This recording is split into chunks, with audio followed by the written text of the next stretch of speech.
there's got to just be a special place in hell for the hate watchers of the world, the people who rage bait for engagement on the internet, because it's that time again. It's that time of month when there's just a new Disney Plus show that people are freaking out about.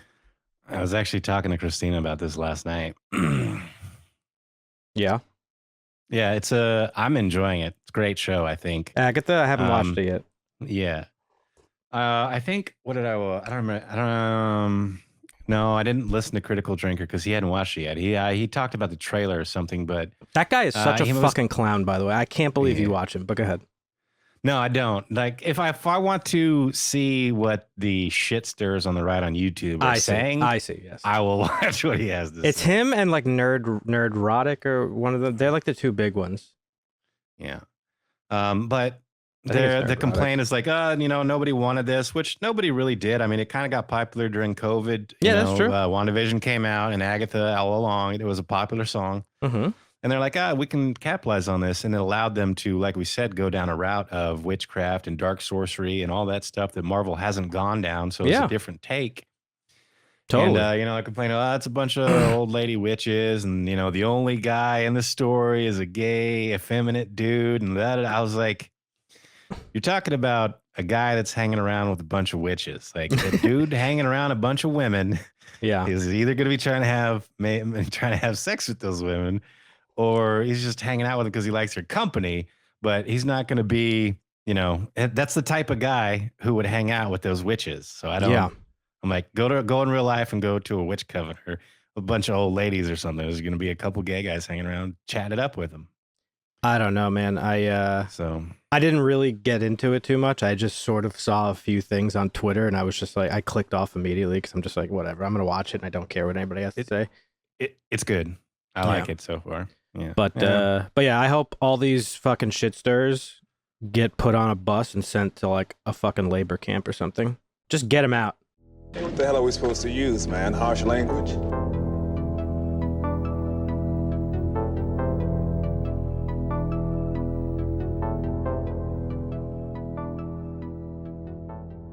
Welcome back, folks, to the Harsh Language Podcast. This is episode 103. Was supposed to be out last week, but we had some technical issues, so this is a remake, redo, re-up. Yep. We got about 30 minutes in, and it just wasn't working. Wasn't working out.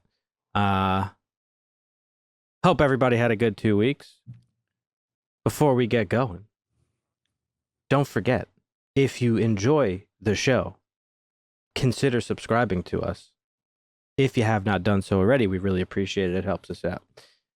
We now have a Discord, as I've mentioned, and it's pretty cool, not gonna lie. You could go there and hang out and talk about your favorite movies, TV shows, make suggestions for stuff that we should talk about, including things we should make Marvin watch, because don't forget, that's the reason this podcast exists, is to make Marvin watch stuff that he should have seen already and hasn't. That's right. Right, Dusty? Yep. But how was your week? Lists? Yeah, it was pretty good. Been busy. Yeah, no, we need a list for, we've got our list. We got a pretty good list actually going, but any recommendations that are good? We're getting some good suggestions too. There's some good ones floating around in there. So if you got a suggestion for us, join the Discord. It should be down below linked. I have to go through our social media stuff and make sure it's in there, but yeah. So consider joining that. It's fun and cool. My week was pretty good. Yeah, Magic the Gathering. Told you, I don't know if we've talked about this on the podcast, but I started playing it again. I played it in the 90s a little bit when I was a teenager. I had no idea you were a Magic fan, by the way. Yeah. No. Well, I played when I was a teenager, and then I moved to California when I was like 20, and I left all my cards behind. And when I moved back to Oklahoma, I was like 30. Yeah. And I was like, okay, whatever. I'm just going to sell all my cards. And now I'm like 40, 43 or whatever. And I'm getting back into it because Christina's oldest. He's into it, and his girlfriend's into it. So we play with them every other Friday. I think we do a game night, or we do board games and stuff. But that's fun. Getting back into Magic, they had a release. And one of the big reasons that I'm getting back into it is next year they are partnering with Marvel, and they're going to do a Marvel set, which we're going to get some leaks in Comic-Con. That'll be in the news, I guess. Interesting. But, yeah. So, that's cool. I've been playing Magic. There's a new release, so that's fun. I have a buddy who's really big into Magic, and he's been collecting for a long time, and he's got like I think like minimum $100,000 like worth of stuff, and he collects like the serious shit. Like he goes for like misprints and I think original art pieces of like the original works that the artists do that then gets transferred to the cards, which are worth a lot of money. So he's got a lot of good stuff. It's kind of like his little nest egg of just like if he needs. Yeah, I don't know what misprints go for now. Wizards of the Coast used to be pretty good about. I have no clue. Quality control of their cards. Yeah, they misprint shit all the time now, so it's just like it's a misprint. But yeah, so that's my limited understanding of Magic. I never got into like trading card games, to be honest. Never got into Pokemon. Never got into Magic. Any of those. Yeah. But they actually banned a couple cards today out of nowhere for a different game type called Commander. And these cards that are powerful let you ramp up real quick. But they were expensive cards. Like some of these cards were so good that they were a couple $100. Gotcha. And they banned these cards, and so the price dropped, and people were swooping them up because they thought they were getting deals, not knowing that they are banned cards now. So, but somebody did the math. He's like, given the pull rate of these cards and how many are out there, and the price change between the cards, Magic the Gathering people that hold them for value, right? They lost like $128 million today from price drops from the banned cards. It was crazy. He also, my buddy, plays a specific type of Magic. I think like old school Magic. I don't know. Standard or limited draft. There's Commander. There's a whole bunch. Pioneer. I would imagine it's like standard. It's like the original. Thing. That's 60 cards. No Commander. Commanders gives you a little extra. Right. That's cool. Have you watched anything recently? Besides Agatha. Oh, I did watch Trapped. It was good. That's that new Josh Hartnett horror movie where he goes to the concert with his daughter, and they actually set it up as a trap for him. Yeah, because he's a serial killer or whatever. Was it good? I mean, it's good at the beginning. Yep. But then, like towards the middle of the end, you're like, okay, what's going to happen? This is going to be kind of cool. He's in this. How is he going to get out? But then it just gets into this. I don't really care what happens now. This is kind of ridiculous. Just get it over with. That's fair. And there was there was kind of a M. Night Shyamalan twist, but not really. Okay. But it was all right. I don't know if we should review it or not, but decent. Yeah, decent. Okay. I haven't really watched much either.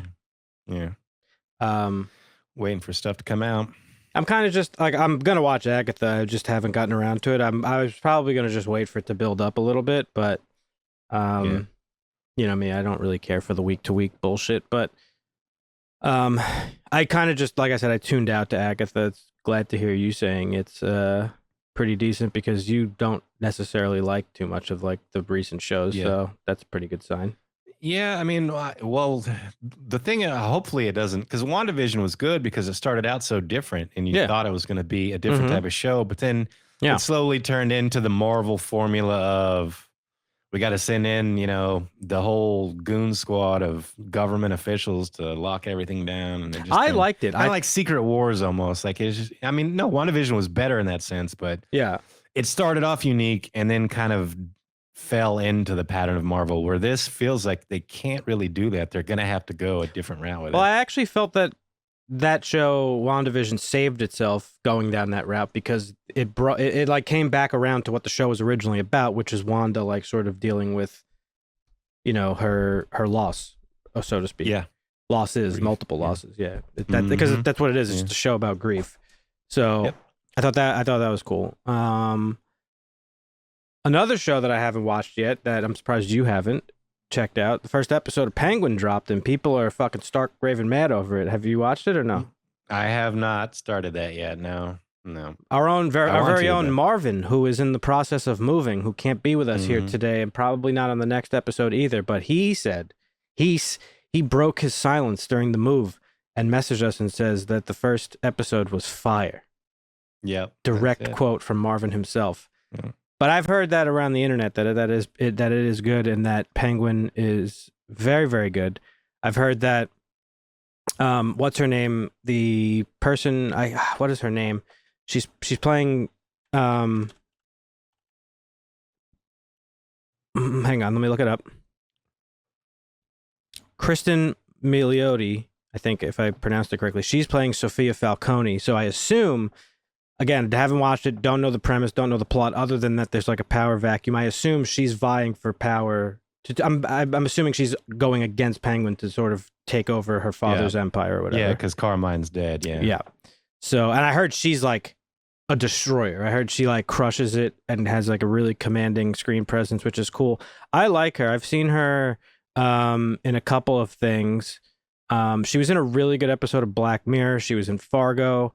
She's been in a bunch of stuff that I've really liked. I think she's great. So that's cool that she's getting a really cool role here. But yeah, I've heard it's great. I saw one tweet, somebody said, and I think this is probably a little bit of a stretch, but well, maybe not, because I've said the same thing about Tom Hardy, but somebody said that Colin Farrell is to the Penguin what Heath Ledger was to the Joker. Like, it's that level of good. So yeah, I'm looking forward to it. This one I might let build up because it's going to be a limited series. I don't know if they'll do a season 2, but maybe they will. But that's one I'll probably let build up. The thing that I find strange is, and this isn't necessarily a bad thing, I feel like, because I saw some quotes and stuff about like the director saying like, I don't even fucking know what Matt Reeves' plan is for this whole shit. Like, I just got this show and I did it. And from the trailers and stuff, it just feels like a crime show. Yeah. Like a show just about a mob boss or this type of thing. And it feels like very detached from just the Batman mythos. Right. Aside from the title being Penguin and the name Falcone, and that it takes place in Gotham City. Like, other than those three things, again, without watching it, I don't really know for sure, but it seems pretty detached. They changed Penguin's name, right? It's just Cobb. It's not Cobblepot. It's Oz Cobb, yeah. Yeah, Oz Cobb, yeah. Because apparently they wanted to ground it a little bit more, and that they got a little bit of heat for that on the internet, but I don't really care. I mean, it doesn't matter. But yeah, Oswaldo. I'm looking forward to that. But I haven't watched it yet. Like I said, I haven't really watched too much. I've just been doing a lot of gaming stuff. But yeah. Interesting. There's been a lot of news. I guess we could just jump right into the news because we don't really have much else to catch up on. Yeah. So, because we're going to do 2, I think. I'm not going to do it all. I'm going to do most of what I got for what we did when we were supposed to do this one. And then I'll save a little bit for that's fine. The next one. But yeah, so as I said, New York Comic Con, it's coming up October 17th, 2024. Max has announced their panels. They're going to have a Penguin panel, so it's already started. So maybe they'll talk more about it. I'm not sure why they would have. I guess I don't know why they would have a Penguin panel. I guess to have the stars there and sign posters and stuff. They'll have a Doom Prophecy panel, I think, with new footage, and they're going to have a Creatures Commando panel featuring James Gunn as well as all the cast. Yeah. So I had a little speculation of my own around this. I think the fact that James Gunn himself is going to Comic-Con is pretty cool. I thought maybe we might see a Superman teaser at Comic-Con since he's going to be there. Like, there might be some sort of thing where he's like, and also, the only reason I think he wouldn't do that is because why would you want to pull attention away from the other thing that you're there to feature, which is Creature Commandos? But I feel like that'd be a pretty badass way to fucking like hype everybody up, because there's 2 other things that I saw. The other obvious way to show the Superman trailer is at the Super Bowl, which is in a couple months, right? But the reason I have the speculation for Comic-Con is because there was also recent rumors, I don't know how true it is, that people were getting an early screening, like a test showing of a cut of the trailer. Right. Yes, that is rumored to be happening. And they like described like a bunch of shit that you see in it, including Superman fighting a fucking sort of like big ass monster, sort of like a Godzilla type monster type thing. Right. So I don't really know, but those 2 things, I was like, if a trailer is being cut like actively, maybe we do get one at Comic-Con, but I don't really know. I mean, that'd be sick, but I don't know. Yeah, I don't know if they'd take away at a panel. They might release it around Comic-Con or maybe right before, right after to get the hype up. I would do it right after because I would want to focus my attention to the projects that we want to focus on, and then if we have a little extra, just throw it out there sometime during the weekend, maybe. But here's the other thing too. It's like, and I don't know if you had this in your news, so sorry if I'm stepping on your toes. But I saw a recent thing. Let me pull it up because I sent it to Ed. Shout out to Ed. Shout out. That where is it? So apparently, here's the tweet. This is from Everything DCU, which is a Twitter account. I don't know where they get their information from, so take it with a grain of salt. But apparently, a quote Barbie-level marketing plan has been scheduled for James Gunn's Superman to be kicked off from the end of this year to its release, dubbed as Summer of Superman. Yep. So I don't know. That has me really excited though, because they know that they gotta get the bad taste out of everybody's mouths from the DCEU, led by Mr. Snyder, and this is the way to do it. You got to get people hyped, and the way to do it, you like Superman is the central figure of the DC. Like you gotta go hard on him and ride on his back. You know what I'm saying? Yeah. Mm-hmm. So you certainly do. So if that's the marketing strategy, Summer of Superman, that has me fucking hyped. And so for those reasons, right, you would assume the Summer of Superman would include like the actual trailer of Superman. I wouldn't be surprised if in the next couple of months, maybe at Comic-Con, maybe at the Super Bowl, we get a teaser at the very least. Yeah, it's possible. I would imagine they're going to spend a lot of money on this. I had to just look it up because I wasn't sure. Mm-hmm. And I don't know how old this is. What is this? Oh, this is back in February. So a social media user flagged an article in the Columbia Business Journal, which is talking about the Superman legacy would have a massive budget of $363 million. That's insane. And they go into breaking down the tax credits and everything they're getting for filming in Ohio. And they talk about that's 10% of their budget, and they were spent $37 million. So yeah, 36.3. What was the budget? Million. 363.8 million is, sorry, I said 36. 363.8 million is the total budget, and they spent 37 of that filming in Ohio. That's almost more than the budget for Avengers Endgame, which is kind of crazy because the Avengers Endgame budget is estimated to be somewhere between 350 and 400 million.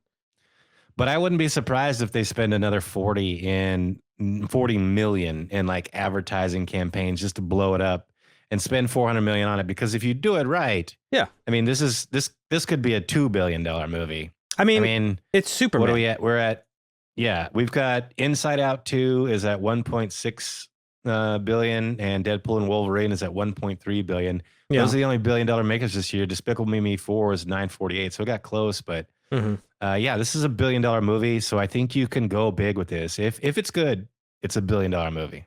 I don't think it'll be bad. I don't think it's going to be bad. I don't think any of James Gunn's movies are particularly bad. So that's that.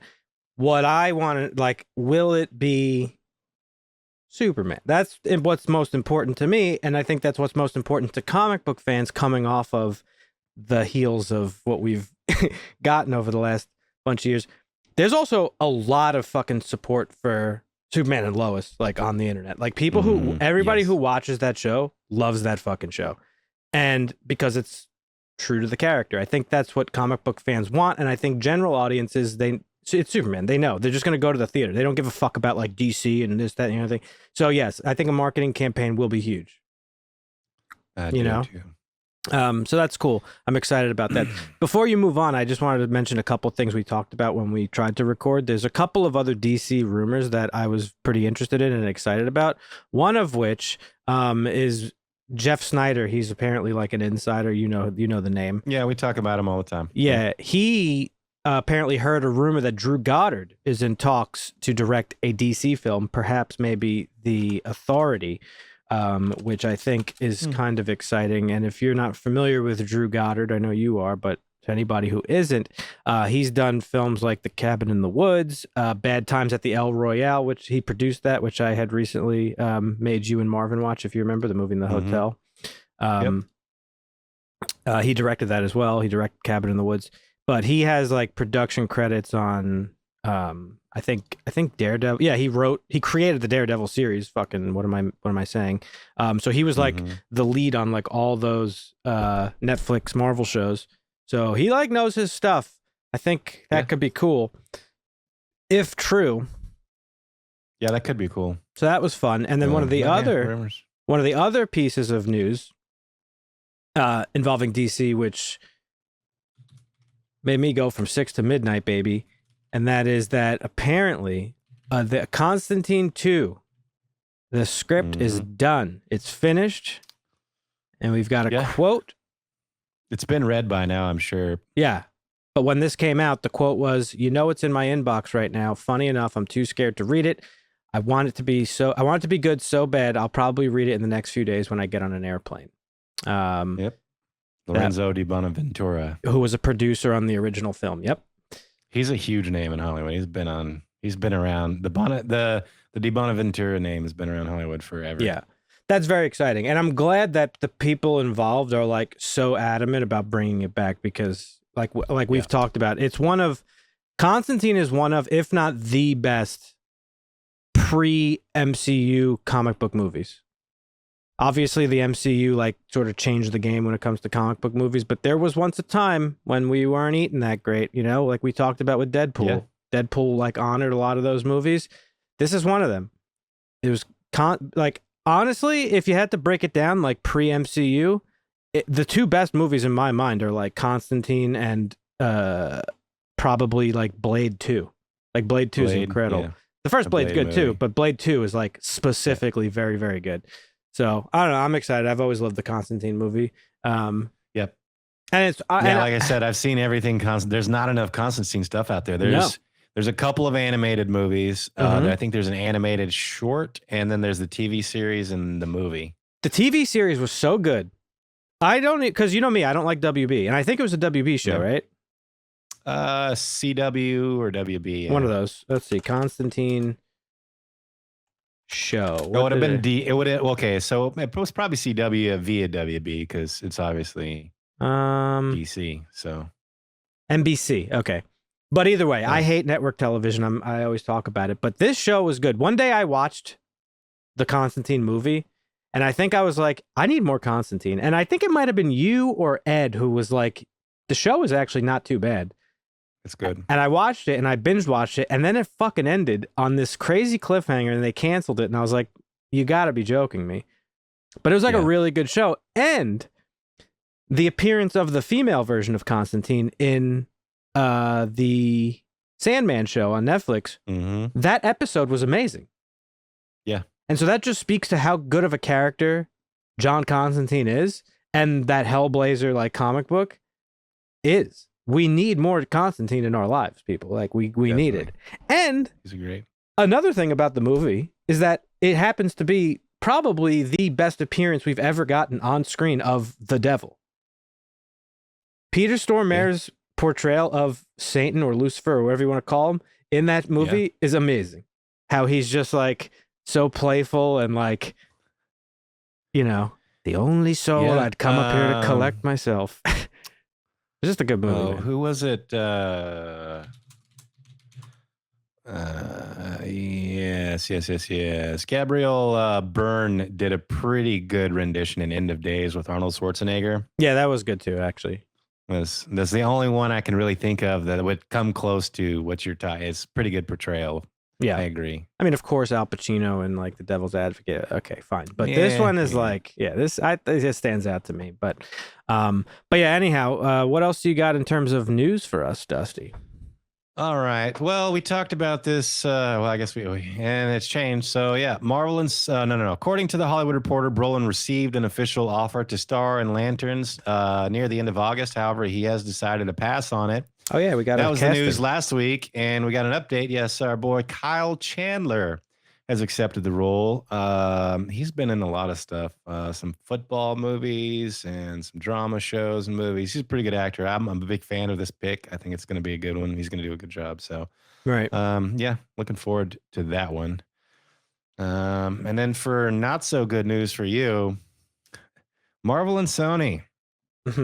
rumored to be shifting away from the original street level plot with villains like Aaron Davis's Prowler and McDonald Gargan's Scorpion. Matt Gargan. Opting for McDonald Gargan? Yeah. It's not McDonald. It's Matt, isn't it? Anyway, go ahead. Okay. Opting for Mac. a multiversal threat. You're right. I'm sorry. Yeah, McDonald. Yeah. Multiversal threat led by the King in Black himself, Mr. Null, which I'm okay with this because I've been talking about how Null is like a Thanos level bad guy and they could bring him in and it would be cool. Well, he's in the new Venom movie. He's in the trailer. Yeah. So we know he's going to show up in what capacity? We don't know. Is there going to be a crossover? There's a rumor that Tom Hardy and Tom Holland will make crossover appearances, vice versa, in some of the stuff. So it looks like they're building up to maybe instead of, introducing Null into the MCU, but we'll see. I don't know how that's going to go. Yeah, I don't. Yeah, whatever. But this is also, I think, the first rated R, but it's not confirmed that's going to be rated R. The other ones are PG-13, but they might make this one rated R. So if they do, I'll have higher hopes than the other ones, but yeah. Who knows? And speaking of sequels, industry scooper Alex Perez has claimed that The Punisher will feature more prominently in season 2 than in season 1 of Daredevil Born Again. Okay. This is kind of the path they chose in the Netflix series. They introduce him and then they premiere him more in the next season, which I don't know. They don't need to do it again because they already did it. But I get you're trying to set up the new Daredevil in the MCU. So you're going to focus on him. Of course, he's got his sidekicks or friends and acquaintances. So Punisher's going to show up, but then he'll play a bigger role, which makes sense. But it's kind of, Speaking of sequels, what are your thoughts on Beetlejuice? Beetlejuice apparently tripled its budget. Yeah, I'm not surprised. I mean, it opened to 111 million, and I think it's got a total box office gross of 329.7 million. Yeah, I'm looking at 331, 185 from Box Office Mojo. Pretty crazy. So yeah, it's pretty good. Yeah, it's a good. Speaking of doing well, Alien Romulus made 340. It's at 341 right now. That makes it the second highest grossing Alien film behind the shit show that was Prometheus, only because that one got propped up by marketing. And obviously the first two came out, late 70s, early 80s, and there weren't as many people and ticket prices were cheaper, so you can't really do the math unless you want to add inflation. And so Alien Romulus is doing pretty good too. So we'll probably get another sequel to that. Speaking of Beetlejuice, I can't believe we missed this when we talked about it. But that birth scene at the end, that Lydia has the dream sequence, that was a nod to the birth scene in The Fly, which was arguably Gina Davis's biggest movie, one of her biggest movies. Oh yeah, I didn't even pick. I haven't didn't even catch it. Long. Yeah, we'll talk about that movie in a little bit too. I did not even catch that. Oh, we're gonna make Marvin watch The Fly? No, that's my what do you call it? Transition news. Oh, really? Yeah. Okay. So anyways, okay. So here's a little Superman news for you. Entertainment Weekly has revealed that Superman and Lois producers had always hoped and planned for Superman and Lois to run for at least 7 seasons. I don't know if you saw this. I did, yeah. This would have made it the second longest running live action Superman series after Smallville, which, aired on WBCW for 10 years. A lot of people love Smallville. Great show. It's a great show. Not my cup of tea, but go ahead. That's fair. I just thought that was interesting. It got cut short, but they had and we talk about 7-season shows. Yeah. If you've got a good story, you can make a great 7-season show. But if you're just trying to profit and you're filling in with some bullshit run-of-the-mill episodes, it's not going to work out for you.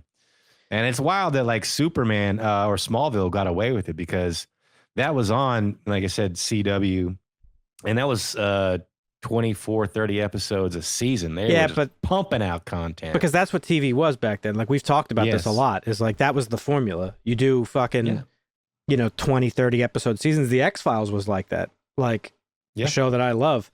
And now, I mean, we're lucky to get 8 episodes. Even the first even the first season or two of Breaking Bad had a lot of episodes. And Breaking Bad, I would argue, changed sort of the television formula into one that's more cinematic in terms of like how they break it down. And now we're, like you said, we're lucky if we get even 8 episodes of a season. Yeah. I wish they'd do something in the middle. Like I would love 15, 16 episode seasons, but I think 10 to 12 is probably good depending on the show. I feel like most shows don't need more than that, especially if they're an hour episodes. Yeah, exactly. It depends on that. But that's the thing. And I think the problem is that more and more we see that shows sort of create around the time and episode like count, right? It's like we need to do an 8 episode season and let's cut the story down to fit it into that. And you notice it a lot in a lot of shows that we talk about, new shows. It's like, wait, the fuck? Like episode 5 and 6 felt like so rushed, like in a lot of things. And it's like, why are they doing that when they should just make the story and then tell the story in as many episodes as it needs? But unfortunately, the Acolyte was like $80 million an episode or something, or was it $20 million? I don't know. I mean, I could have taken that money and made $10 million an episode and make a great Star Wars show that's fucking 20 episodes long. Yeah. Give me that budget, I'll do it. You could also make a great Star Wars show that's 8 episodes long and tells us proper story. You know what I mean? It's just like, don't make the story around, just don't have yourself like a hard set time. I mean, I get it. There's like production budgets and shit like that, but like, I don't know. I feel like you're screwing yourself over in the long run, but. Yeah. Well, speaking of budgets, I don't know if you saw this news. AMC, Regal, and other large theater chains plan to spend $2.2 billion to upgrade over 21,000 screens.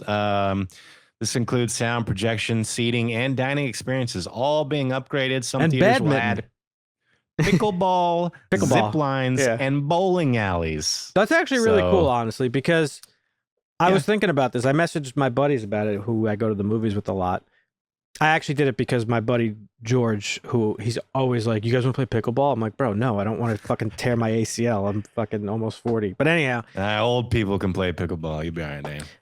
Well, I have a funny story. When I was in high school, over the announcements in the morning, you know, the gym teacher would always open the announcements about pickleball going, pickleball, pickleball, pickleball. And it's just like ingrained into I have like nightmares about it. So like, I'll probably never play pickleball again. But anyhow. That's fair. I think it's actually cool because when I go to the movies with my buddies, it's like a night out. It's not like, I mean, we're older now, so it's not just like a casual. There's times where it's like, oh, let's go to the fucking movies. But like we treat it like a night out. So we go to dinner and then we go to the movies or whatever. I think it's cool to have an experience all in one place.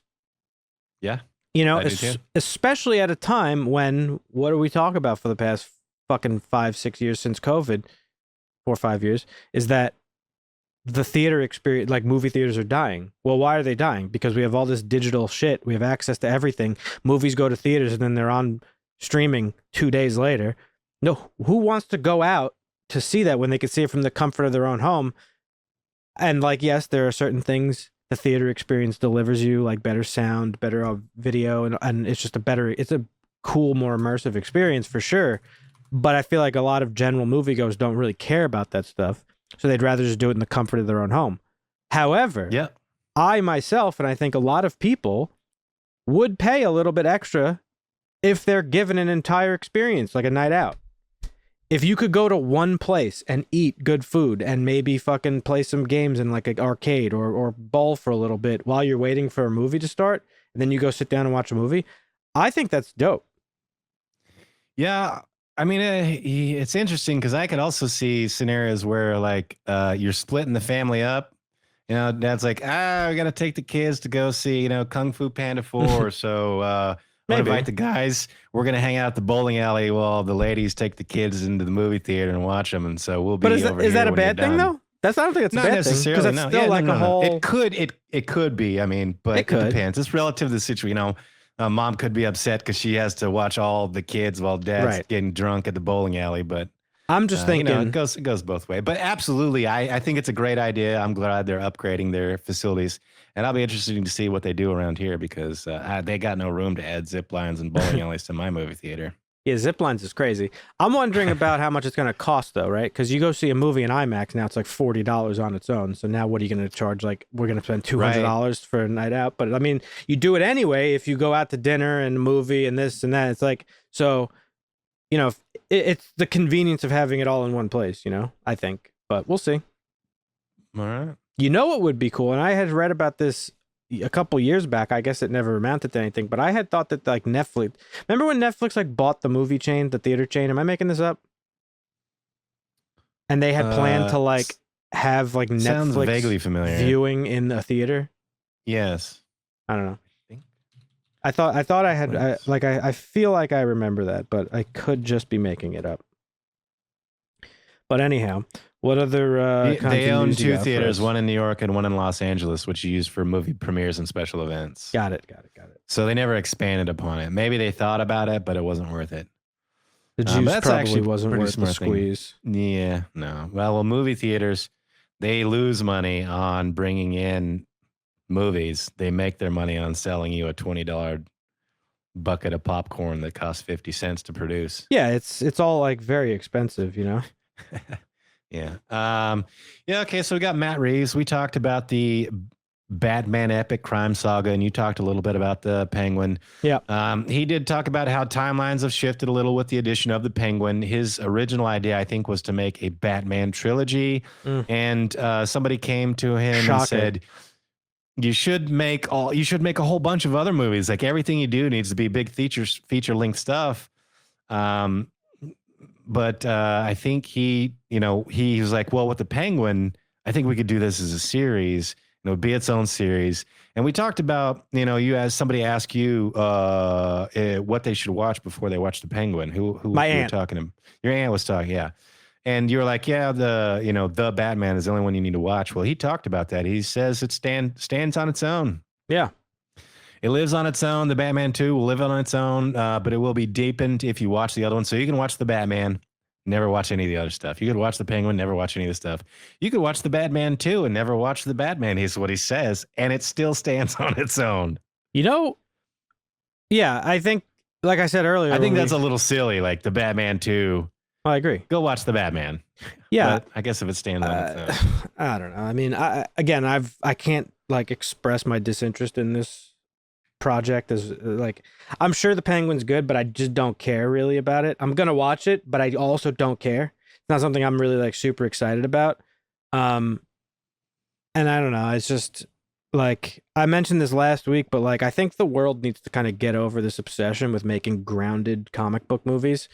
I think Christopher Nolan like broke everybody's brains a little bit. Well, I think that's what was so great about like the Blade trilogy is they didn't hold any punches. It was a comic book movie. Well, you mentioned earlier, right? Like Oz Cobb. The reason they changed his name was to ground it more. Why is Oswald Cobblepot less realistic than Oz Cobb? It's not. In fact, it sounds stupider than Oswald Cobblepot, if you ask me. So yes, I agree. Like, I don't know. Like the Nolan movies are great, 100%. But like, maybe let's go back to embracing the source material, because we're making movies and shows about people who dress up in costumes and tights and fight crime. Like, there's nothing grounded about it. You could put Batman in the most realistic possible scenario you could imagine, and it's still a man dressed as a bat fighting crime. Like, that's not real. You know what I mean? So, and actually a really good point of this is like the Nolan movies are interesting to me because the first one was like pretty comic booky, right? The Batman Begins. It's pretty comic booky. It wasn't until The Dark Knight where he like really took that like realistic sort of turn with it. I've mentioned it before that Gotham is a character in and of itself. And if you go back and watch the Nolan movies, it's like outside of Batman Begins, you just feel like you're in Chicago because it's filmed in Chicago and it's very much Chicago. It looks like Chicago. You could tell you're in Chicago. Whereas the Tim Burton Batman, like that Gotham had a lot of personality and it was like set designs and like very gothic and like Tim Burton-esque. The Matt Reeves Batman, one of the best things I liked about it was that he filmed it in different cities, so it's you could never really identify what city it is. But like, let's just go back to embracing the source material. Like, it's why we're going to see the shit. Like, I don't really need to see what would happen if Batman was real, because he's not. And like, I don't know. It's not really a huge issue, but I just was reminded by it because I recently saw, because I don't know if the other day was Batman Day, like National Batman Day or whatever. Yes. And I, there's a lot of clips on social media, just like from movies and stuff, just sort of honoring the Bat. And I just got a clip of the Tim Burton Batman, and I was like, you know what? This is the best Batman movie. Like, it still is. I know it's like debated and stuff, and I get it. Like, Christopher Nolan's like a master filmmaker, and like Heath Ledger's like did an amazing job as the Joker, and it's a great, fantastic movie. But I think pound for pound, the Tim Burton Batman is still the best Batman movie. I agree. It's the most true to the character. It had the best atmosphere. It just all around, it's the best Batman movie. And I don't know if it'll ever be topped. I could tell you what, and Matt Reeves didn't do that for me. So, I don't know. Let's go back to making comic book movies, man. I'm trying to remember if Alfred was rocking around back then with a can of Coke or a can of Pepsi and all those commercials when they were promoting that shit. I think it was Pepsi. I think it was that Pepsi was going to be my original, because that's what I remember it being, but I wasn't sure. So yeah. And you know how I like to watch? That. I like to watch the Variety and like GQ, like where they interview actors on their best roles or whatever. Actors Roundtable, and yeah. Well, they recently did one with Michael Keaton, to him going over his most famous roles, obviously as prep. It was like he was doing the rounds for Beetlejuice or whatever, and he was talking about that movie and like, I don't know, just like the way they made it. He's like, Superman had come out in the 70s, the Chris Donner film. I mean, the Dick Donner movie. And like, it was amazing. And what they did with it was amazing. And he's like, but we wanted to go in a different direction. But that they still honored the character. You know what I mean? Yep. And so, yeah, I don't know. There's like a reason why it's so culturally like significant. You know what I mean? Big characters. Big shoes to fill, and they tried and failed along the way. We'll see what the next one is, but anyhow, all that to say, I think this whole idea of like, oh, you could watch this by itself and this by itself, it's like, what? So why are you making a trilogy then? Like, it's so stupid, right? Yeah, it is pretty. To say the sequel stands on its own is, I guess, to tout yourself up like, oh, it's such a good film that you don't need to like. Okay, but you're making it so that we could watch all three, right? And it makes sense together. Like it's just like, why am I watching all three if they all are separate stories and don't go anywhere? Combining, there's no overall story arc. If it's not a trilogy, like Star Wars, the original trilogy, it's an overall story arc. If you said those stand alone, you'd be like, what the fuck are you talking about? No, they don't. Yeah, I don't know. But yeah, my aunt she's like, oh, this Penguin show looks good. And I was like, you want to watch a show about a Batman villain? And she's like, it looks good. I was like, yeah. And she's like, well, what do I have to watch? I was like, honestly, I don't think anything. But if you want to, I just watch The Batman. Like, because it sort of is what happens with the thing. But I don't know. Marvin said it's fire, so we'll see. All right. I'm sure it's good. Speaking of fires, we'll move on to dumpster fires. X-Men 97 creator Beau DeMayo. Oh, yeah. He recently confirmed a rumor from Scooper My Time to Shine Hello, who we report on, that outlined what the original story for Doctor Strange, the sequel, The Multiverse of Madness, was. He did this on X, I believe. He said the sequel would have opened with Wanda recovering with Doctor Strange after Westview was depicted in WandaVision, and feeling bad about what she did, and she helps him. Wong and Chavez, who she tutors, beat Nightmare across the multiverse, where she also sees her variants, happy with her kids. And Nightmare is actually a Darkhold corrupted Doctor Strange variant, and is the villain. And then the twist at the end is like she turns bad at the very end, like she's distraught, and then so I don't know. It sounded like it could have been cool. I don't know why they changed it. And for just could have been interesting. $10 a month, you could sign up to his OnlyFans and see his ass cheeks and hear more about his plans for the movie. Yeah, no thanks. Well, it was it wasn't his movie, but he was in the know about it. So yeah, that's why he confirmed the rumors that had already been going around, which is interesting to hear him confirming. I don't know if he's like if he's mad and he's just trying to spill, oh, this could have been better if they would have done this, and he's just spilling info that he has to like get back at them for firing him. But he's been going on a little bit of a diatribe on social media, dropping leaks and rumors and confirming rumors and stuff like that. So keep it coming, Beau. I'm good with the news like that. Okay. Anywho, last couple bits of pieces of news. We got Jennifer Lopez,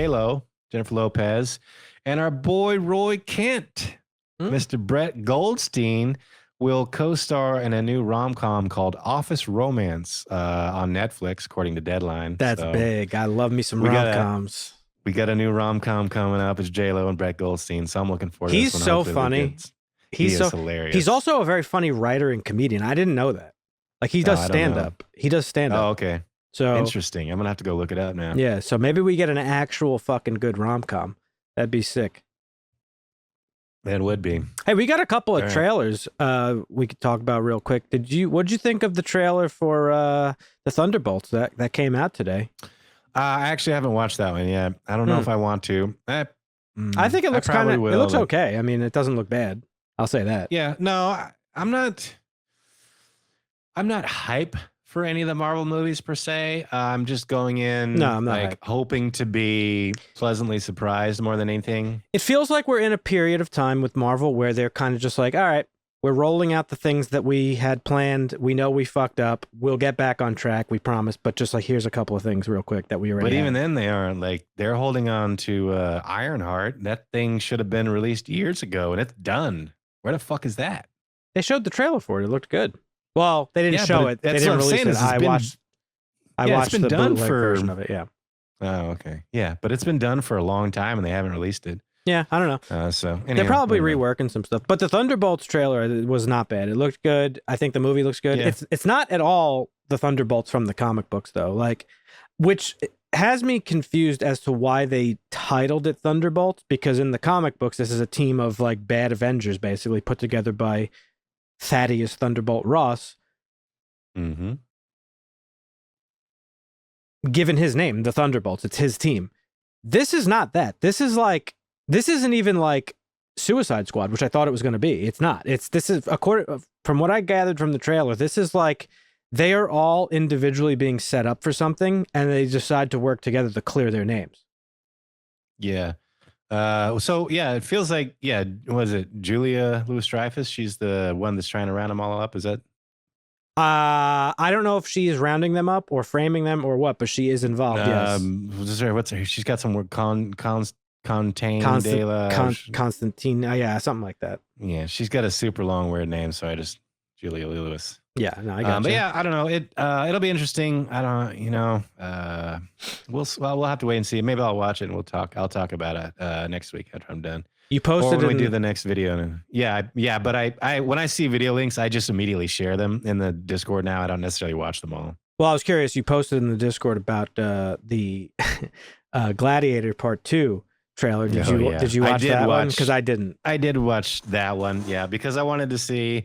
Because we've talked about this movie a lot. It had some controversy because they were supposedly using AI to fill the Coliseum and stuff, and people were worried about that and blah, blah, blah. So, I mean, I don't know. It looks like a remake of Gladiator, except it's the, what's his name, son, Lucius. So it's her son, isn't it? Yeah, her. Yeah, which is the dude that he killed, Gerard brother. Killed, right? Yeah, the brother. Right, it was his son. What? It's like an incestuous son. Incestuous, yeah. So Lucius is grown up, and I don't know. Yeah, I don't know. I'm not. Whatever. Yeah, I don't know. I don't think there has been. I have long said that Denzel can't make a bad movie. This might be the first fucking one. Well, I don't know. I'll probably never watch it, so you'll have to tell me how it is. I can't think of the thing I can't think of anything that's ever existed that I care less about than this. Right. The same. Yeah. Same. I just thought it was funny when I saw that meme, when the trailer reveals the whole fucking movie. But, yeah. I don't know. I watched, I'll share it with you later. I watched a trailer today from Peacock called Teacup with some big name actors. It's like a horror story. Oh. Like they don't know what's going on. What did you think about the other thing that you shared that I had shared earlier, and I was like, I shared that a couple days ago? It was in Which one was Discord. it? Hang on, let me check. Was it in the trailers? Yeah, I had posted the trailer for that movie Mickey 17. Oh, Mickey 17. Yeah, that looks good too. That looks real good. This yeah. looks, yeah. I'm really looking forward to that one. Yeah, Mickey 17. Yes, but the peacock or the teacup, trapped on a farm in rural Georgia, a group of neighbors must put aside their differences and unite in the face of a mysterious and deadly threat. This has Kathy Baker and Yvonne Strahovski, Scott Speedman, and some other actors.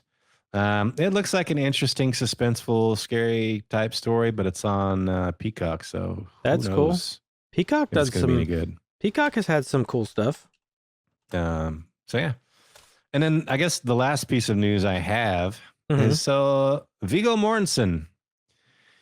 He was Real at quick. the go Sorry. ahead. I have watched there's one show that was on Peacock. I had talked about it when it came out. Well, when I watched it, it was Mr. Mercedes, the Stephen King adaptation. It was very, very good. Mr. Mercedes. Yeah, I Was think that- you had watched it. You had watched it. You said you watched the first season. Maybe it was with Brendan Gleeson. Oh yeah, that is Mr. Mercedes. Okay, I couldn't remember if that was the name of it or not. Yes, that's Yeah. a great show. Yeah. Yeah, Harry Treadway and Brendan Gleeson. Yeah, I love that show. It's good. Yeah, Two seasons is all we got, but 3. it was still good. Oh, was it 3? Mhm. Oh, okay. All right. All right, so on to Viggo. What's up with Viggo? All right. Well, he was at the Toronto International Film Festival. He said something that cracked me up. He has frequently collaborated with this guy, and he wanted to make it known that despite a long and influential career, the director of A History of Violence and The Fly, our boy, David Cronenberg, has never been nominated for an Oscar. Ever. Yeah. And I was like, okay, he did The Fly, and those two movies are bangers. I don't know how he got skipped out on that. History of Violence is hits, and so does The Fly. But I mean, he got his cut in horror, and he likes that. And this is why, what we watched that Viggo movie that he did with him, The Future, where there's crime. What was that movie we fucking watched where they were peeling each other apart? Crimes of the Future. Yeah. He likes that bodily injury type horror. Body that's where he got horror, his yeah. name. Yeah, but I mean, he crossed over and made some normal movies that were good. So I Well- just thought it was funny that Viggo, who is a friend of his and loves making independent movies, and Viggo's made some great independent movies. Yeah. Even with David, I guess. He just wanted to rail against it. Can we get a message to the board of directors that David Cronenberg has never been nominated for an Oscar, please? Is what Viggo Mortensen said. I mean, listen, the horror movies are rarely, represented at the Oscars and stuff like that. They are not given a lot of love and respect. In fact, I just pulled up a list on Fangoria, and only a few horror movies have even been nominated for like monotonous awards. Like Alien was won the Academy Award for Best Visual Effects, rightfully so, for the work of H.R. Geiger, and some of the others. It was nominated for Best Art Direction, but like these movies are never, nominated for like Best Picture or Best Director or Best Cinematographer, which is a crime because let's face it, horror movies. I love horror movies. You love horror movies. Like horror movies are some of the most influential movies ever made. Like Alien is one of the greatest movies of all time. It's quintessential horror, yeah. It transcends the genre though of horror. Like it's just Yes, a it does. great film, Yes. So it is kind of a shame that horror movies don't really often get the recognition they deserve. But that's On the other hand, I will say, hang on, let me finish, is that, because you're probably going to say the same thing, is that award shows don't really matter. It's just a fucking jerk-off fest. no, So. yeah, they don't matter, but it's also like there's a difference between a movie like Alien Mhm. or a movie like A History of Violence where you're like, I'll just watch somebody get their skin peeled off, like just No, because for they sure. like doing it. It's like, okay, Totally. you're just trying to make people cringe and twitch and feel uncomfortable. Where Alien was a story about like what the fuck is going on, Yeah. I guess it's a little different for me in that scenario, but yeah, I mean, I get what you're saying. But yeah, that's all the news I have. I've got a little bit more news, but we're gonna save it for the next video. So yeah, Okay. Viggo Mortensen. Just to say, as far as I could tell, I might be wrong on this, so anybody listening or watching, you could check my work. But I think the most recent horror movie to get major nominations was Get Out, which was nominated for 4 Academy Awards, including Best Picture, Best Director, Best Original Screenplay, and Best Actor for Daniel Kaluuya. So Probably. there's that. But thank you for the news, Dusty. Excellent segue, because we are here to talk about today The Dead Don't Hurt, which is written and directed by Viggo Mortensen. And so I really wasn't excited to watch this movie, to be honest, because I do not particularly enjoy Western movies. As you know, we've discussed this at length, and I don't know. I don't like period piece movies and all this stuff. So yeah, I don't even remember why we picked it. I just think it was like out, and like I think it had some pretty. It was decent... one that I had mentioned and once or twice that we could do. But yeah, so I actually was pleasantly surprised. I'm not gonna lie. It's a great movie. I thought it was a very, very good movie, and I was very excited to talk about it. It was a shame that last week's recording got screwed up, and I did not want to skip this movie because I liked it that much that I really, really, really wanted to talk about it. But yeah, so you're the resident Western guy. Why don't you start? Well, first off, hang on. Let me give just the synopsis real quick. So this is just about, it's not your typical Western, as you were about to say. Correct. This is a kind of love story told at a particular period of time during the Civil War. And it's also not even really a love story. It's actually a story about really, it's a woman's experience during a time when like the world was just ran by men, and like violent men at that. And that's really what the movie's about. And I think that's why it stands out to me personally. It's definitely a love story. The love story is there, but I think that's really more what it is. But the main plot, it takes place in basically the movie's told not out of context. I'm sorry. It's a little confusing at first. It's told out of order in a sense. We're watching 3 different time periods, and there's no real cues. And besides Viggo's face. Yeah, and it's told that way because we're seeing the end, the beginning, and sort of the in between of these two people's relationships. So. The main story basically is in 1860s San Francisco.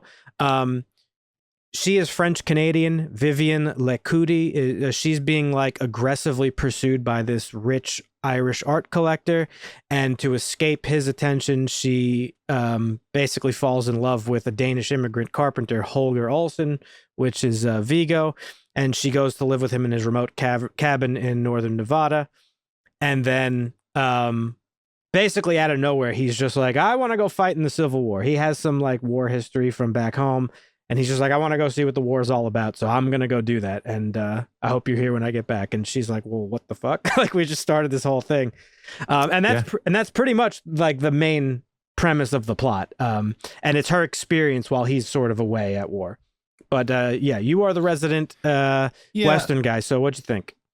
I think you could even go a little bit wider with what this is about. This is about a couple of people, and just like everyone, you, me, no matter who you are, there's a couple things that happen to you in your life that will stay with you forever. Yeah, there are defining moments that decide how you make decisions and how you live your life. Definitely. And we kind of see that laid out at first, whereas you see a little girl and her dad is some awesome trapper, and he's like, I gotta go help with the war, and he never comes home. So that's a traumatic experience for her. And then you see her later, and she's older, and she's trying to get away, and she falls in love. And then Viggo's character Holger is like, I want to go off to war. So you're reliving trauma, and you're like, oh man, this isn't going to be good for her. Like, shit's going to go down. Yeah. And you get the town local, and this is a trope in every Western. There's some rich fuck who has some cocky little son who gets away with everything. Yeah. And because they have money, they can get away with everything. The law is paid for, or they are the law. This is a classic trope in Westerns. So you see it, but I mean, they turn it up a notch. Like you wonder why this guy, the Jeffries guy, you wonder why he's so mad. And, you know, not to skip ahead too much, but you find out, you know, he's got syphilis, so he's fucking mad in the head anyways. That's why he's like violent, beating up. Like, why would he do that? Well, he's got an STD. The syphilis caused that?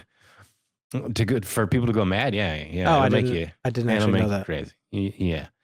So that's why, yeah, this is why he was like so violent. But you see her experience and Vigo's experience, and they're both very different, but also similar because he had his experiences and she had his. But I think this is a great story of just trying to survive. Yeah. And there's things, you know, he finds out that she was raped and he wants to go kill the guy, but he's gone. And so there's not much you can do except live with the trauma. And that's, I think, what this is about living with trauma and getting through trauma. Just like what we were talking about with WandaVision. It's about, you know, it's about loss, but it's also about trauma. And it's just about surviving the harshness of the world. And I think this movie did a great job of creating the harshness. When I first, the cinematography is great in this. When I first saw Vigo's house, I was like, man, that's great green scenery back there. Why the fuck did he build that house on that dirt shithole? And then she shows up. She's like, you live like a dog. What is this? Like, no trees, no nothing. Like, she's making fun of it. So, you know, there's a lot of things that made me laugh in this movie. She made it like homely. She did. Yeah, with her green thumb, yeah. I agree with everything you said. I just think she's the main. She's the main character of the movie. Like she is absolutely, yeah. And there's a point, like she is the focus, and there's a point in time where like you get the two narratives, like the past and the present, where like it's them meeting and falling in love, and then it's him coming home and then like reconciling because I mean, turns out he was away for 5 years, like and she was alone, and she dealt with all this shit. She got raped, had a son, was raising this son, dealing with all this bullshit. And so she obviously harbors some sort of resentment, I'm sure, towards him for leaving. And, but the central, but still loves him, of course. Still, But the bulk of the movie is like her and her experience, and we see a lot of the world through the lens of her and like her eyes, and like, and she's like not to be a meme, but she's a strong, independent woman in a time when like that didn't exist. And like, you know, it barely, like it's tough today to be that. Like, imagine what it was like in the 1800s when like men ruled everything, and she's treated that way. You see scenes, she goes to the bar and she's like, oh, I'm looking for work. And they're like, you want a job? Like, that's fucking weird. So, it's about her just being strong and like headstrong. And there's even that moment where like she gets raped and she's about to leave. She's like, fuck this, I'm out of here. But she has that moment. She's like, no, I'm not going to go because fuck that. Like, I'm not going to let this guy have power over me. Like, I'm not going to be the one to leave. He's going to be uncomfortable around me, you know? And she and stays. It's also like, you know, like, where do I go? What do I do? Do I go back to San Francisco? I didn't like it there. I left that place because assholes were chasing me around. Like, it's there's a desolate feeling right there where she's like, you're wondering like, where is she going to go? What is she going to do? I think she has that bit of a realization, which they don't really tell you. Yeah. You're left to interpret it how you will, but yeah, it's great scene. As I normally do, I like to look up like reviews of movies and hear other people's takes on them and stuff, but I don't know how the stupidity of mankind continues to surprise me more and more each day, because people were complaining that there's this scene in this movie where the two of them are speaking in French and it has no subtitles. And that's literally the entire point of the scene. And anybody watching this movie, how you might have missed that that's the point of the scene is beyond me. Like, you shouldn't be watching movies or consuming media, stare at a wall, because you are brain dead. Because in this scene, they're hitting it off. They've just met and they're enamored with each other. And they're in San Francisco. It's a developed city at this time. And there's people all around them, and there's foot traffic, and there's yelling and volume and stuff like that. And the whole point of the scene is to show that in this moment, they're the only two people that exist to one another. Yeah. Like, how you could have missed that and been like, oh, there were no subtitles, and I don't understand what they're saying. Like, how you could have that opinion is beyond me. So that kind of annoyed me a little bit. Yeah, I mean, it's nice to understand when But that dialogue is being discussed, but it's not always necessary to get the point across. We weren't to meant to understand the dialogue. Yeah, we weren't meant to. I know. Yeah. So I thought that was just funny. But yeah, I started saying in the beginning, as someone who hates period pieces, I found myself really surprised by how much I loved this movie. It was just quiet and simple, and it's a story about two people living in simpler times. Like I said, it was really driven by like her strength and perseverance. There's that moment where she's about to leave, and I thought that was great. And again, I like, it's obviously she stays because she loves Holger, but it was also because like, well, no, fuck that guy. I'm not going to let him fuck Weston. I'm not going to let him have this power over me. Because really that's like what, that act is at the end of the day. It's about power over another person. That's why men abuse, and like that's why they do what they do. So sure. I love that. And I don't know, I thought it was like, I kept like how awful it must have been, right, to be a person like left behind at that time, where you have no contact other than the letters that take like months to get to you and back and forth, if you get them at all, and like not know how long it would be until you got another letter, if you'd even get another letter, if the person you loved would just dead, like. But she persisted through all of that, and she continued to like build this life for him to come back to, with like trying to make the land nice, and she was raising a son and like all this other stuff. And so, yeah, I really enjoyed that. Go ahead.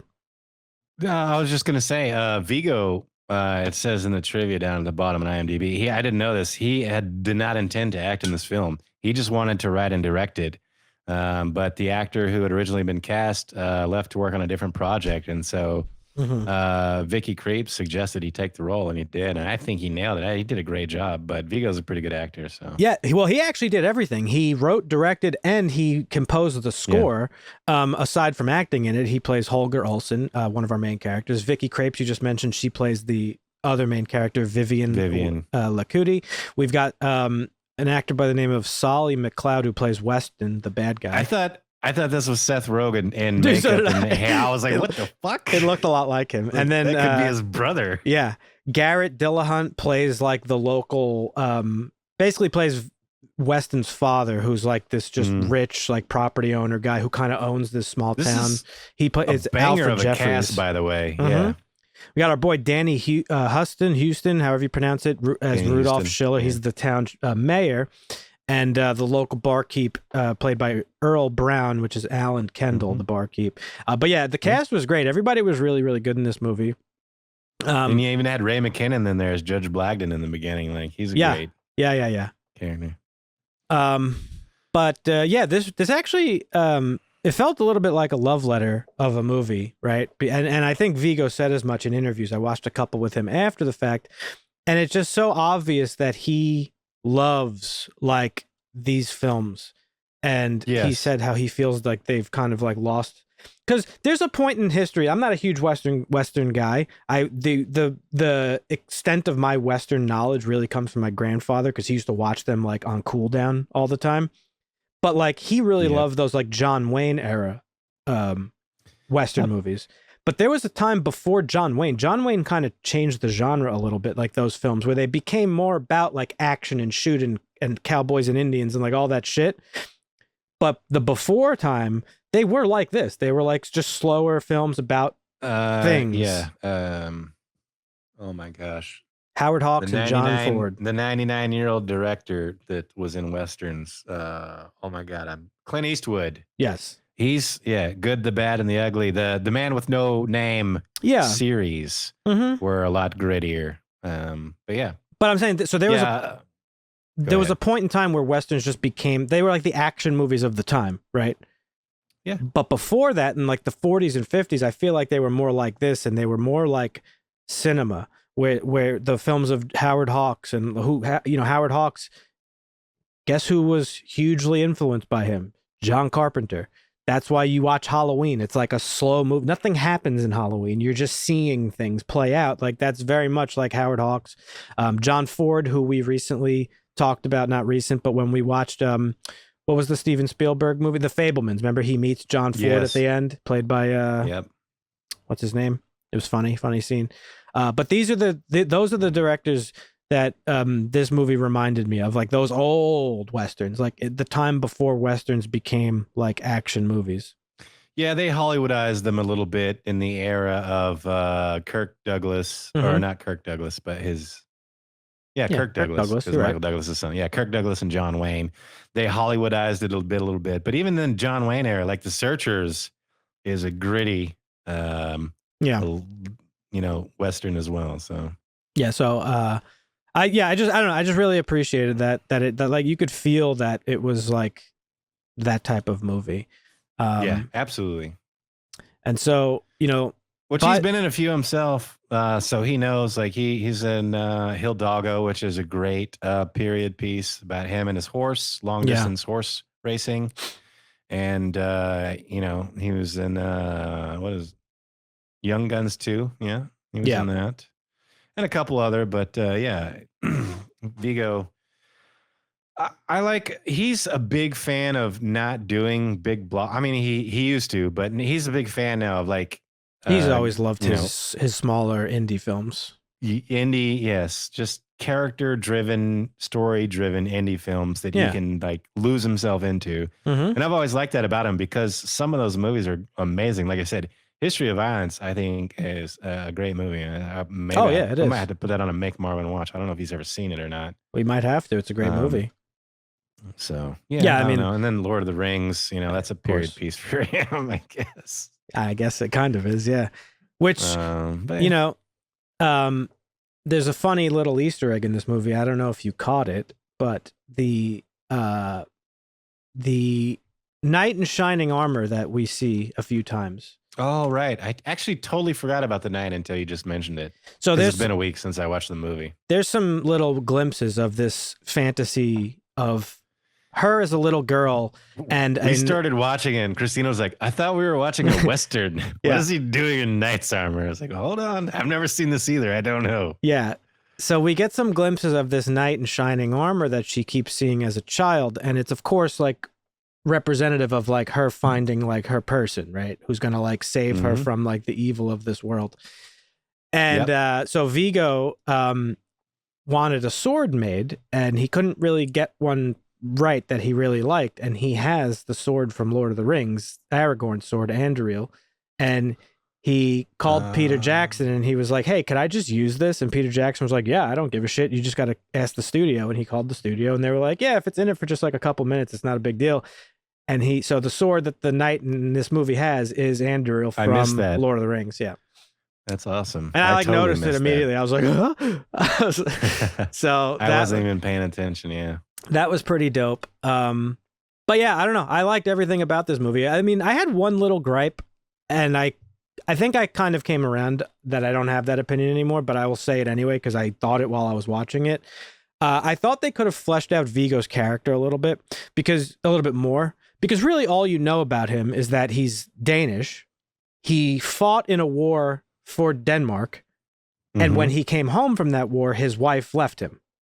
Yep. And so like that's his trauma kinda, is that he was kind of so just why like, did he left. do it again? Yeah. So it leaves you wondering why he wants to go off to war and fight the Civil War for a country that he doesn't really, it's not like his country. Yes, he lives here and that's cool because whatever, he feels patriotic towards his home. Like I get all that. But his reasoning was just a little bit underwhelming, and they have that conversation. He's like, oh yeah, it's my chance to fight against slavery. Like I want to take that chance. Okay, cool. And then he's like, I just want to see what it's all about. He says. He knows what war's all about, though. Yeah, so I kind of like didn't quite care for that because, but again, I came. But back then, being as a period piece, a duty was a little bit more prevalent in the lives of people. Whereas today, people are like, I don't give a fuck, you guys. I ain't going to die for that bullshit. Well, I came around to it because, as I said, this is not a movie about him or really Correct. them. It's a movie about her. It's a movie about this woman from her perspective, an independent, strong woman persevering in a world dominated by violent men. And so because she doesn't really understand his reason for leaving, we don't understand his reasoning for leaving. And so I kind of came around on it. It's like, even if he told her why he wanted to go, like the real reason, she would never understand because she wanted him to stay. So it wasn't even worth it. He's just like, I want to see what it's all about. And it frustrated me that she didn't tell him why she wanted him to stay. Like, my dad left to go to war and never came back. And your wife left you when you left for war. Like, why are we doing? Yeah. Like, I would have liked to seen a little bit of a fight there instead of, oh, this is what you're doing. Okay. All right. Well, I got a job, so I'm doing my own thing, and I guess goodbye. It was just a little, that was a little bit weird, but I understand what you're saying as far as how it kind of resolves itself. It just felt a little bit weird because, like, you know, well, I guess like mainly like they respect each other so much that they respect each other's independence. Like when she says she applied for a job, he's originally a little taken back. He's like, you did? Like, why? Can I not provide for you? Am I not enough? And she's just like, no, I just want something to do. And he's like, okay.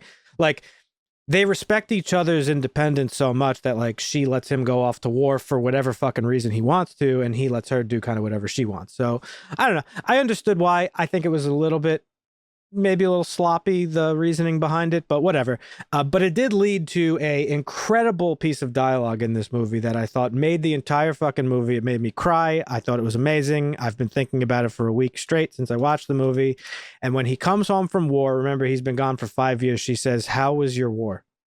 Yeah. And then he said, oh, I'm going to get choked up saying it. He says, "It was good. How was yours?" And like, oh my God, that's the scene that makes the whole movie. Yeah, it was such a poignant, stupid little piece of dialogue. How was your war? Because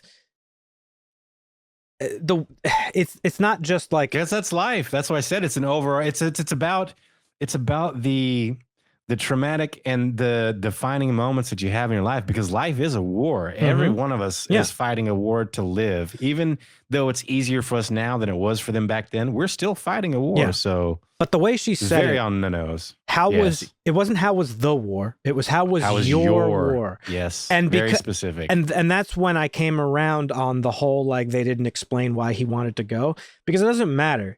Whatever the reason was, we could never understand because we're not him. And we're not meant to understand why people do the things that they do and stuff like that. It could have been because he feels old and has something to prove. It could be a vast number of different things, but it doesn't matter. Tired of building barns for rich assholes. Yeah. And so how was your war? Because it wasn't about, at the end of the day, it wasn't really about, you know, fighting against slavery or fighting for your country that you call home or any of that. It was he had like a very specific personal reason for going that we don't know. And that was that. How was your war? Oh my God. I thought that was brilliant. It actually might have been one of the best pieces of dialogue I think I've ever seen in a movie in the context of this movie. Oh, it was so good. And then he says, "How was yours?" Which is then like an extra 1-2 punch, because like he knows, like in his mind at that point in time, is that like, I was gone for a long time and that probably sucked for you. But he had no fucking clue what she went through and what she persevered through and stayed there for him and all this other stuff. And then ended up raising like a good child or whatever. So it was just such a great little back and forth dialogue. I thought it was so good. Then the juxtaposition afterwards of like, yeah, I got your letter. You know, you did this and you did that. You didn't mention a child though. Right. Yeah. Like, yeah, I got a couple of your letters, and he's like, yeah, I got 1 or 2 yours, I think. But it was just funny how they were exchanging them. Yeah. And because what kind of information you share when you because back then, you know, you write a letter, they might not receive it for months or not at all. The other thing is they don't make it clear how long they were together when, like, before he went off. Right. Like, it wasn't that long though. Yep. It's like they're still getting to know each other. Yeah, because they had just started to repair the house. Yeah. So when he comes home from war, they still don't really know each other that well. Mm-hmm. So it's just like, I don't know. It was just kind of like, it was just really a really fucking good movie. And I don't think it's like, this is one of the few times that like the disparity between IMDb and Rotten Tomatoes is actually surprising to me. Rotten Tomatoes loves it, both the reviewers and the critics and the audience. And IMDb people like kind of are not as graceful towards it. which I thought was surprising. But yeah, I don't know. Just my final thoughts on it is I thought written, directed, acted, the whole cast, especially the leading actors, I thought it was all beautifully done. The cinematography and music are great. Very thoughtfully put together as well. Like the music is unbelievable in this movie. I thought it like really like is just beautiful. Like it just I don't know. There's nowhere else. Have you watched Horizon and American Saga yet? No. The Kevin Costner Western. That's kind of, this is what I thought kind of that was going to be. Mm-hmm. His is more like the John Wayne, Kirk Douglas Hollywoodized version of Western frontier, where this is like the more raw, gritty truthfulness of it. And I thought that was going to be that. So I was pleasantly surprised with this movie. Like I was disappointed in the first Horizon. That being said, it does have the potential, which IMDb loves. They gave it like a 6.5 or a 7. It has potential to build up, so the second and third movies would be better. But out the gate, The Dead Don't Hurt is way better, bars above. Okay, yeah. I thought this did a really good job capturing that like 19th century look. Like it was just like it felt real. You know what I mean? Like a lot of Westerns, you know, they're shot in Montana, obviously, because it's like the last fucking great whatever the fuck. But like untamed country. Yeah, but like you could always tell it's like the same. They're using like the same dilapidated town that like every movie uses. You know what I mean? Like this felt like unique. I don't know.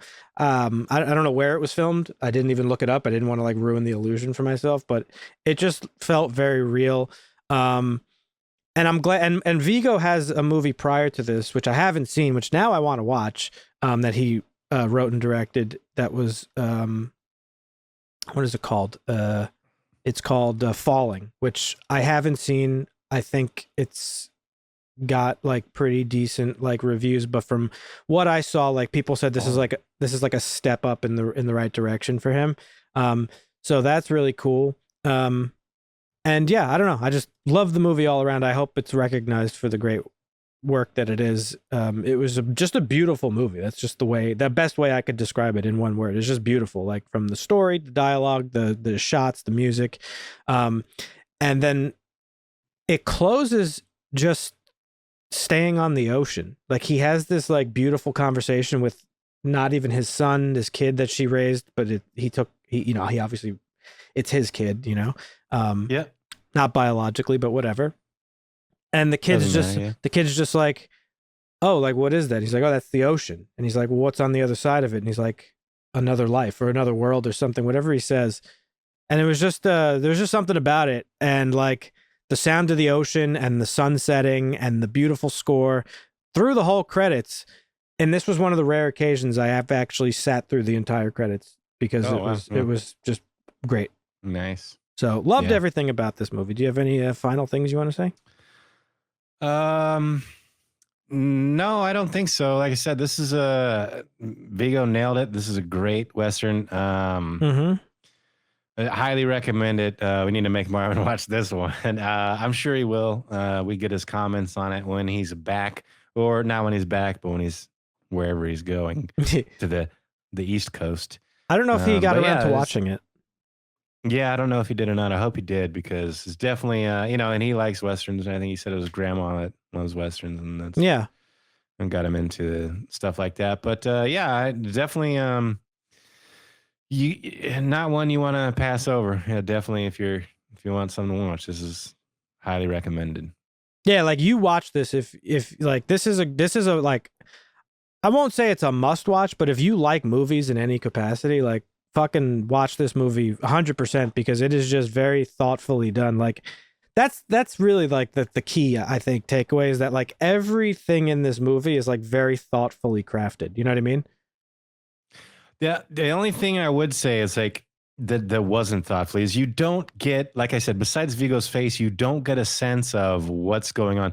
It's a little confusing at first because they're jumping. You see a girl, and then you see a lady, and you don't necessarily put one and one together. You could, but then you jump back, and then you jump forward, then you jump back. And I'll tell you what. I would took about half hour, 20, 30 minutes into it. You're like, oh, I see what they're doing.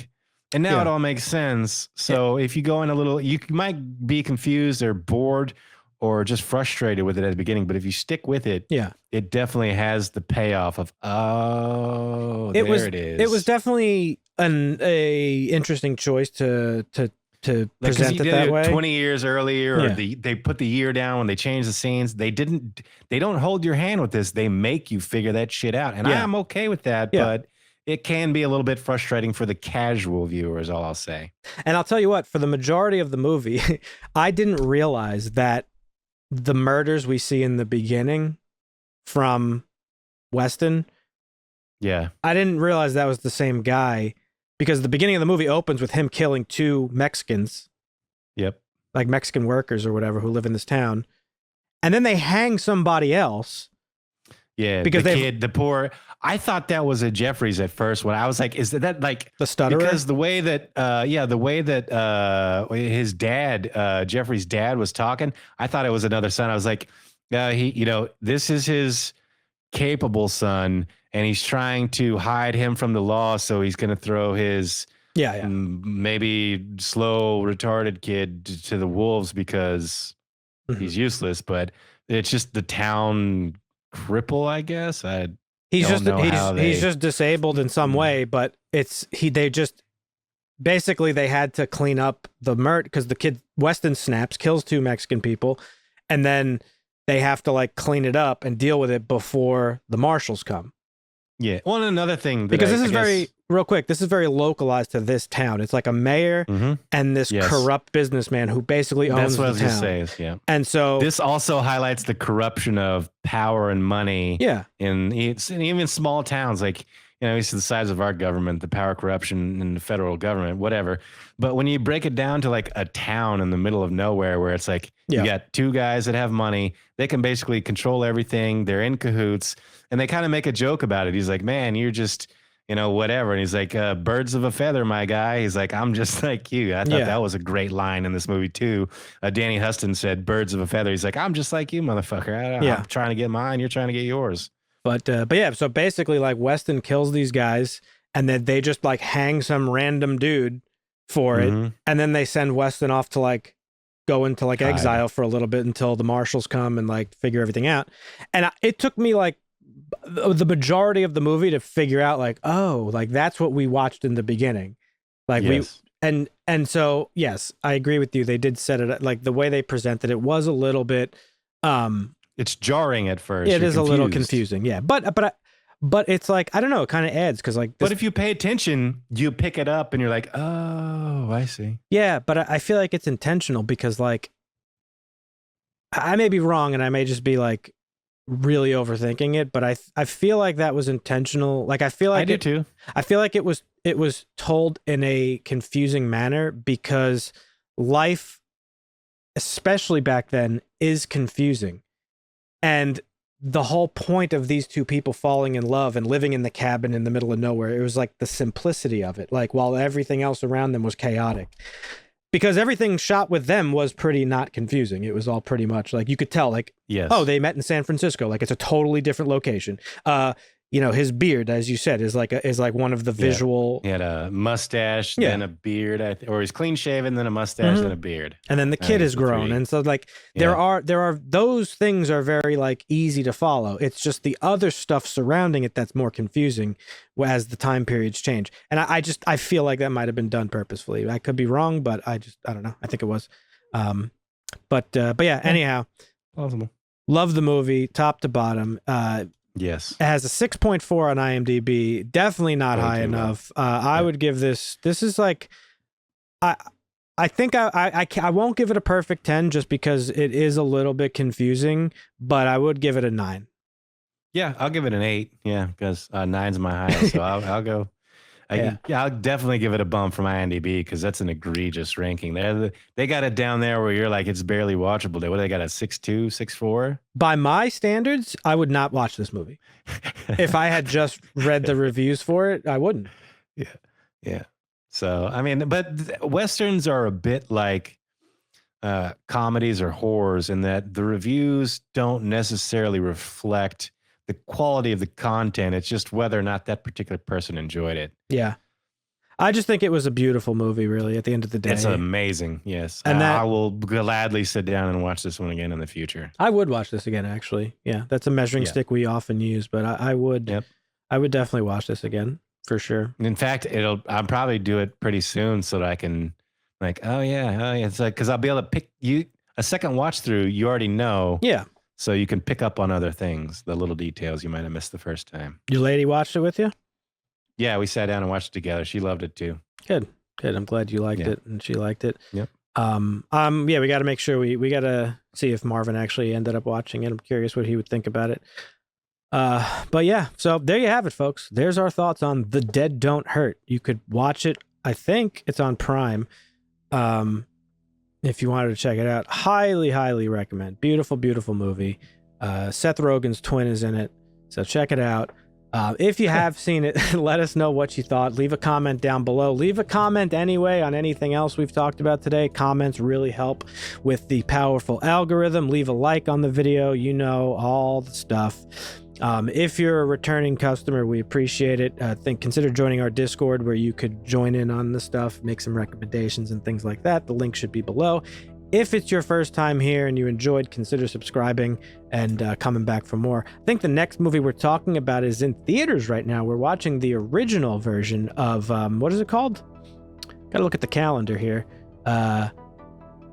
Speak No Evil. Yeah, Speak No Evil, which the American remake is currently out in theaters. We're going to be talking about the original Danish version. I think it's Danish. I don't really recall. But yeah, I believe so. But we're going to be watching that. So our episodes are a little bit off this week. We usually release new episodes every Monday or Tuesday. Sorry, I had technical difficulties, but hey, it happens. But yeah, well, we're going to, But yeah. Marvin Moon and me movie again soon. It's going to be a little chaotic till the end of the year, but yep, 2025 is going to be a great year for our channel. I hope so. But there you have it, folks. We appreciate you guys watching or listening, and we will catch you in the next one. Yep, hasta.